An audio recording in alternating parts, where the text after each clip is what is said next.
hablando de todo esto, el tema de Marruecos es un tema que me gustaría tocar y me gustaría que todos dierais vuestra opinión. Ceuta y Melilla, yo las doy por perdidas. No digas eso, hombre. Yo lo doy por perdido. Toda la gente que vive ahí, ¿qué mensaje le mandamos? Yo soy una ahora? persona que en este programa la gente me está criticando y sinceramente os mando un mensaje a vosotros. Todo el que no le guste el cambio de dinámicas que voy a hacer en el podcast, también volveré a la dinámica de siempre, o sea, haré de todo. Y al que no le guste que me deje de seguir porque yo no voy a ser esclavo de nadie y tampoco voy a ser esclavo de mi audiencia. Quiero que lo sepáis.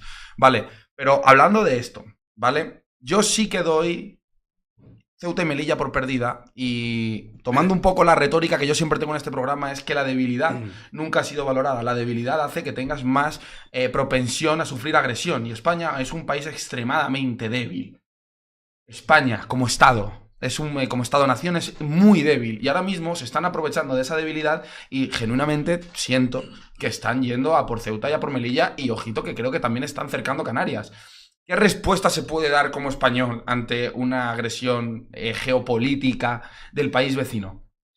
Bueno, nosotros vamos con 2 coroneles del ejército ahora el mes que viene. Vamos a hablarle al micrófono, por favor. Nosotros vamos con 2 coroneles del ejército en reserva, evidentemente, porque si no tendremos un problema, para explicar con mapa, topografía, estrategias de defensa absolutamente legales, etcétera, cómo en el momento en el que haya una nueva marcha verde, los canarios, los ceutíes y el resto de ciudades, de ciudadanos de estos territorios puedan defenderse ante lo que es más que evidente y claro que es un ataque híbrido de Marruecos. La inmigración ilegal es un ataque híbrido belicoso de Marruecos, por eso lo llamo enemigo. No tengo ningún complejo en decir que Marruecos es un enemigo nuestro. Ahora nos va a provocar una crisis diplomática el eurodiputado. Pero pues si ya lo tenemos, tenemos crisis, no es verdad, pero tenemos crisis diplomáticas que solapamos con dinero. Oye, que te voy a meter a 15.000 criminales sacados de las cárceles de Marruecos por tal. Pues dinero para que no entren. Y luego entran por otro lado. Si es que al final yo estoy harto de ser, perdóname, la putita de Marruecos. ¿Por y de Mohamed VI además. Y luego de su hijo, que dice en las malas lenguas que es igual o peor que él. Vamos a alzarnos de una maldita vez y a organizarnos. Quien piense que Ceuta, Melilla y las Canarias las van a salvar los partidos políticos o el Estado, las lleva canutas, ¿eh? El alzamiento... ¿Quién va a salvarlo entonces? ¿Serían hombres libres? Hombres libres defendiendo... A mí me respondió eso el otro día Yegor. Me lo respondió, ¿te acuerdas? Una conversación que tuvimos. Pues que intervenga Yegor entonces y ahora continúas. Que Yegor, que estás ahí calladito. Bueno, me ha pasado el testigo con una respuesta que no la recuerdo, pero si quieres hablo por mí mismo ahora sin ningún problema y comento. Yo creo que efectivamente, más allá de las consideraciones que puedan tener los distintos partidos para tratar de resolver este tipo de problema. Gira el micrófono si quieres. Ay, sí. pero no desde el cable que se desconecta. No, desde aquí. Más allá de la lucha política que se puede hacer, que al final se queda siempre en la superficie y trata de alguna manera, desde un lado, decir que existe un gravísimo problema con la inmigración, pero luego en la práctica tampoco les vemos cambiar nada, y desde el otro lado parece que todo lo que sea, de alguna manera, incluso proponer una propuesta con sentido común de poder regular algo, todo lo que se diga que pueda parecer negativo sobre la inmigración ilegal, pues saltan al cuello. Yo creo que está claro, en primer lugar, que no es un tema que vayan a solucionar los partidos políticos, porque para empezar, en mi opinión, yo creo que ni siquiera quieren, sino que les interesa esa propia lucha de estar jugando a ver quién favorece más o quién está más a favor o en contra, pero como digo, desde la propia superficie. Entonces yo creo que lo que tiene que hacer o la solución radica mucho más en que la propia conciencia del pueblo, es decir, educando o simplemente haciéndole ver la propia realidad a las personas que viven en este país, puedan con sus propias armas, con su propio sentido común, llegar a verlo y poder unirse para combatir lo que sea el propio pueblo español el que decida por sí mismo cómo combatir esto. Y no estar a expensas de un lado, de un eje político o del otro, que al fin y al cabo, como digo, no están solucionando nada. Y en la práctica y en la realidad es lo que estamos viendo.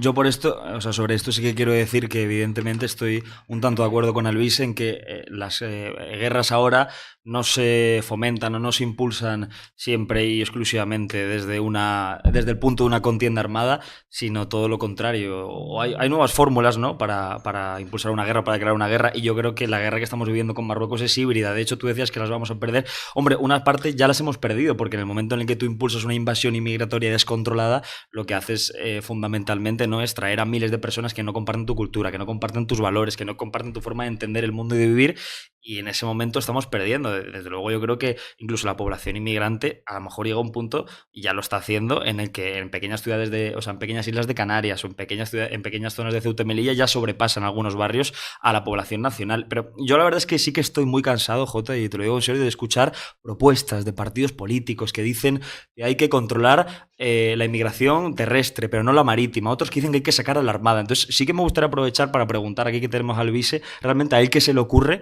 para contener esta invasión inmigratoria, y qué haría él si tuviera, pues ya te digo, algún tipo de potestad para decidir sobre la política migratoria de España. Me parece una pregunta muy prudente. Pues mira, de entrada, no hablando bajo los conceptos de contener.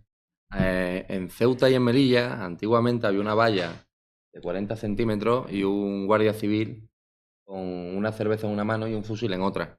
Y no saltaba nadie. ¿Por qué? ¿Porque eran minúsculos enanos y han dado el estirón los marroquíes en los últimos 30 años? No, sino porque sabían que si saltaban la valla, pegaban un tiro. No sabemos quién fue el primero, pero eso ahorró muchas vidas. ¿Por qué? Porque ahora saltan la valla y mueren. Intentan cruzar el Mediterráneo y mueren ahogados. Muere muchísima más gente intentando cruzarlo bajo la ambigüedad de la contención en vez de con mano dura. En Australia no muere absolutamente nadie por inmigración ilegal. ¿Cómo lo resolvieron? Porque tuvieron su crisis migratoria. Lo resolvieron explicándoles que bote que intente entrar, bote que tienen que volver a nado. Yo sé que es duro decir esto, pero es que así salvas miles y miles de vidas. Se decía que Estados Unidos lanzó 2 bombas nucleares en Nagasaki y Hiroshima porque así salvó, creo que eran 4 o 5 millones de vidas estimados. Costó 200.000 vidas salvar a 4 millones. Esto es absolutamente incorrecto políticamente decirlo. Yo creo que las fronteras no están, como dice Irene Montero en Europa, que me responde con desprecio, para que entre todo el mundo que llegue a la frontera. Entonces, ¿para qué tenemos fronteras?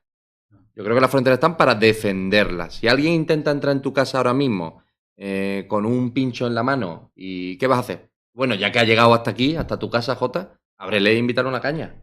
No, yo no soy pro fronteras abiertas, yo soy el que saca la escopeta. Sí. La legítima defensa es otro debate. Sí, pero a ver, la defensa estatal. El programa anterior fue justo de legítima defensa y aquí hubo un consenso de buenos osos de que yo soy pro derecho al porte de armas. Me he ganado hate por decirlo. Bueno, la tenencia de armas, tampoco porte significa en la calle y demás, tampoco lo veo del todo. Ahora bien, yo sí que defiendo la legítima defensa, defiendo que yo en mi hogar, si alguien entra, yo tengo derecho a solventar la amenaza de la manera que considere oportuna. Lo que le ha ocurrido a Pepe Lomas, gracias a Dios, o lo que le ocurrió aquí a Casemiro Villegas, que le mando un saludo a Casemiro, un grande.